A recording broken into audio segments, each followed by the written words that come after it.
Well, hello again. Welcome to Chess-Based Workshop. My name is Steve Lopez. Thank you for joining us on this lovely day where we're going to talk about ways to play against Fritz or Ribka or any of the chess-based produced playing software. There's Fritz, there's Ribka, there's Junior, there's Hierarch, there's Shredders, a whole suite of them. How to play against them without getting your head tore off. It's a lot of fun to play chess against a computer as long as you're not getting crushed game after game after game after dreary, dismal game. That was one of my complaints, one of my gripes about chess software back in the day, 20 years ago, was it was very difficult to handicap a chess playing program. It was all about the strength. Everybody was going for stronger and stronger and stronger chess playing programs. And it didn't help the average player to play against a computer like that. It certainly helped with analysis when you had the software analyze your games afterward. Sure, that was awesome. That's what you wanted, was the strongest software possible. But to play a game, I mean, why would you want to keep getting killed game after game after game? And trust me, if you're not, master level or higher, and really with computers and software now, if you're not grandmaster level, you're going to get killed game after game. I mean, that's what these things are set up to do. So what you want to do is play a game where you get a competitive game, a challenging game, that you have actually a chance to win against the software. Now, I know there are some people, I've been in this business a long time. I've done technical support for this software for a long time. I've talked to literally hundreds, if not thousands of people via phone, via email, face-to-face. And something comes up again and again and again, which is basically, well, yeah, but I feel kind of silly dumbing down my software to get a competitive game. Why? Why would you feel that way? It's your software. People will write to me or call me and they'll say, what's the best way to use Fritz? Well, there is no single answer to that question, but one of them is, as a training and analysis partner, that's what this software is.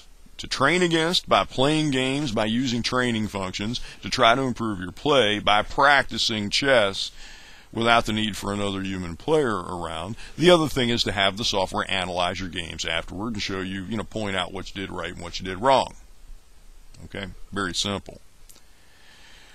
If you're training against your software, if you're getting ready for a tournament, getting ready for a club event, or just trying to improve your game, just so when you go down to the club, you're not getting killed by people over and over again. Who cares what level you have this set at? Who cares if it's not at full strength? Nobody knows but you and Fritz ain't talking. So the thing you need to keep in mind is there is no shame in playing against a computer software program that is not playing at full strength, that is playing in a mode that is designed to help you as a player. It's here to help, and I'm going to show you how to do that. That's what the next few chess-based workshops are going to be about, is how to get a competitive game out of your Fritz software without getting crushed game after game, because that's demoralizing. Getting killed by your software over and over again, it'll mess with your head, and you'll start thinking that you're not a very good player. And you may be a fine player, but understand this is software that is made on present-day computers to crush grandmasters. And if you're an average club-level player, you don't have a chance. The only way you should be playing against Fritz at full strength, in my opinion, the only reason why you should do that is if you are a top tournament player who is regularly playing against international masters and grandmasters, then full strength is fine. But for the rest of us mere mortals who put our pants on one leg at a time and other cliches, you need it to be a little easier on you. You don't need it to kill you. So that's what we're going to talk about. And there's a lot to talk about. There's a lot in this software for the average player. First thing you want to do is when you fire up the program, which is what we're looking at here, you've got a bunch of menus here at the top. As I'm moving the mouse, you'll see them turning orange. Go to the training menu. Click on the word training. And over here, in this box where things are turning orange, you have training levels. We're not going to talk about all of them. We're going to talk about three very important ones. The first one that we're talking about today, it's actually going to take a couple of videos just to cover this one aspect, this one training mode, is handicap and fun. I've just clicked on it. Well, I haven't clicked on it. I've moved the mouse over it. You see the mouse over pop up. You see it turn orange. We click on it, and we get this. Now, the clown does not mean that you are a clown for playing in this mode. The clown is there because it's fun mode, and who doesn't love a clown, right? Which is why the Batman is always fighting the Joker, and why in Stephen King's novel and movie It, the villain was Pennywise the Clown. Clowns are scary. But don't be scared, because this mode is here to help you. There's a whole bunch of stuff here. We're going to talk about one simple thing in this video, and it's up here at the top. Playing strength. It's a slider. You have a lower end playing strength, and this is an ELO value. Remember, the word is ELO, not ELO. ELO was the name of a band, the Electric Light Orchestra. ELO is the word in chess, and it's actually a man's name, Arpad Elo, the man who created. He's a mathematician. He created the rating system that we're all in love with, that we use in lieu of a greeting. When you meet a fellow chess player, you don't say, "Hello, how are you?" You say, "Hello, what's your rating?" Well, this is it right here, the ELO system. You've got a range, low end, high end, and it's going to vary from machine to machine. It's not going to be that when you fire it up on your machine, after watching this video, you may not see exactly the same low end and high end. It depends on your processor. It depends on a whole bunch of factors. I have another computer right here in this very room, and before I started this video, just to double check this assertion, I went over and fired up Fritz on this other computer and looked at the playing strength in handicap mode, and the numbers were indeed different. So it's going to vary from computer to computer depending on your hardware. On this one, I've got a low end of 1375, a high end of 2337. Currently, it's set for 1600. That's the default. You can move this slider back and forth, and as you see, you get higher and lower numbers. Go the whole way to the left, 1375. Go the whole way to the right, 2337. How do you use this? Well, very simply, you just set it for playing strength, click OK, and fire away. And you're playing a game. However, I have a tip for you in using this slider. And you can have a world of fun playing against Fritz using nothing but this slider right here in handicap and fun mode. I've written about this in articles in the past. I wrote about it years ago. I've written about it a couple times, I think. And when I've done so, I get calls, I get emails from people, and people have said, "That's a really cool idea. I use it all the time, and it is a lot of fun." Let me tell you what you want to do. Instead of just playing individual games against Fritz forever at a certain level, here's what you want to do. If your rating is between these two extremes, is somewhere in here, and it's possible you may be rated lower than 1375 or higher than 2337. But if it's in here somewhere, or close, set the slider for your rating.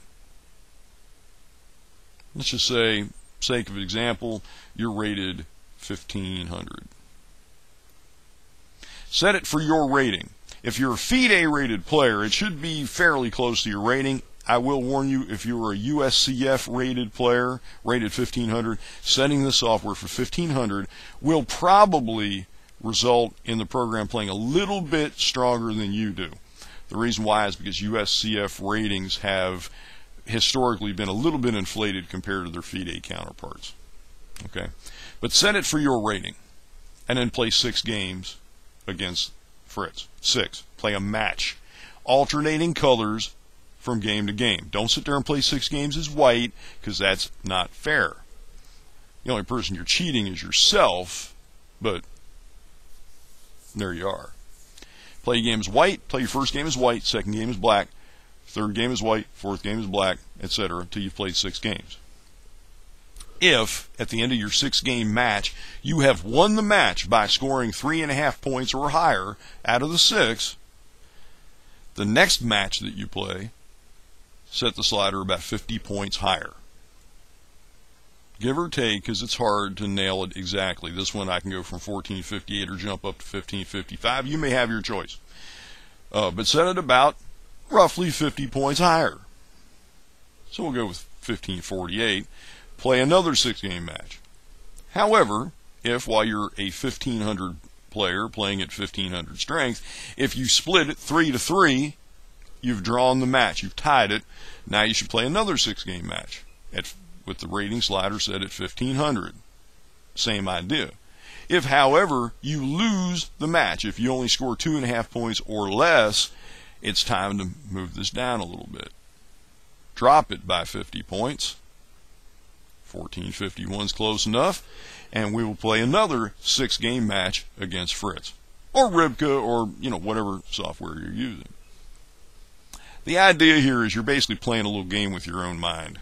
What you're doing is you're setting up your software as an opponent, a sparring partner, and you're trying to beat it. It gives you some incentive to try to win, because that way you can bump that slider up a little bit. There's a reward at the end.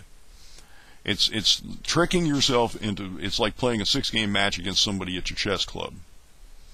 So you're tricking yourself into thinking you're playing a human opponent or an actual opponent. What you're doing is, though, is instead of just setting it for 1500 and just playing forever, win, lose, draw, whatever, it gives you a little bit of a gauge also. That's the hidden secret subtext of this entire process, is that as you improve, you can move the slider up. And assuming that in your next match, you beat the software again, you get to move it up again to somewhere in the ballpark of 1600, etc. It's very simple. So the idea is you get to increase your rating, or the software's rating, or decrease the rating of the software depending on your success or lack thereof. And what you're doing is you're basically creating a training partner that kind of matches your strength, or maybe is a little bit tougher than you. That's what you're going for here. Very simple. I wrote about this years ago, and I've had tons of positive comments from people who have adopted that as kind of a training regimen. Regular tournament players will do this all the time. I did it years ago with another piece of software, way back in the day when I was playing tournament chess.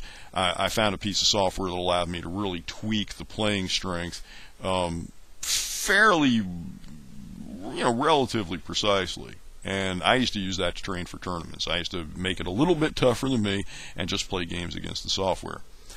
You could do nothing with Fritz for the rest of your life except use this playing strength slider and have the software analyze your games, and you'll get your money's worth out of the software.